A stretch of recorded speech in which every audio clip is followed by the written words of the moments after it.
politically correct.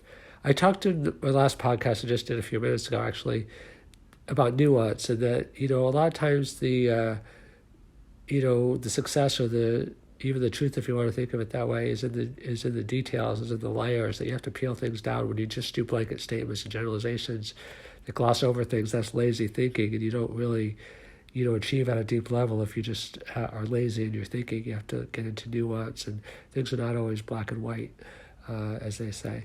So in terms of political correct, there's a lot of nuance there also. Like, I'm not saying there's a moral equivalency there, but there are different perspectives. And on the one hand, it's good to be respectful. It's good to be a little bit cautious. Fortune favors the bold, it is true, but it doesn't favor the crazy. It doesn't favor the reckless. And, people that get on the wrong side of that line, find that out. But people that are not bold, they may lose out also, because if you don't have courage in life, if you don't have the courage of your convictions, if you don't take positive risks which are different than negative risks, obviously, by definition, you're not going to get very far in life. Because if you don't trust life, that you can actually expand yourself and expand what you're trying to do, then, you probably, some might even argue you don't deserve the success if you don't really have that conviction, because it takes a lot to really succeed in this life. So, in terms of political correctness, yeah, it's good to be cautious. It's good to be polite. It's good to be kind. But on the opposite perspective, it's good also to be candid. It's not good to be polite to the exclusion of being honest. I mean, there's an expression, cruel to be kind. I don't think you have to try to, be cruel. But I do think that, it's not always helpful to just paper over issues like in the workplace, in a marriage, with kids.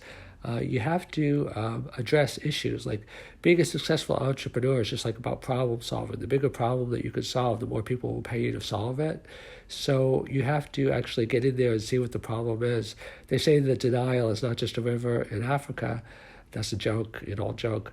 But that it's actually like a state of mind. So is projection, so is reaction formation. That we have these psychological defenses that really prevent us sometimes from facing reality. There's a lot of reasons why we don't want to face reality sometimes. I mean, one famous person said that the amount of difficult conversations, and I think they meant difficult but positive conversations that you're willing to have in your life, the more successful you'll be. And it's really because you have to be able to willing to face discomfort, whether it's taking a positive risk, whether it's having a difficult discussion, whether it's being candid. So yeah, if you're just a person that likes just to throw chairs in glass houses to break things, then you should be more politically correct, and you should be kinder, and you should be nicer.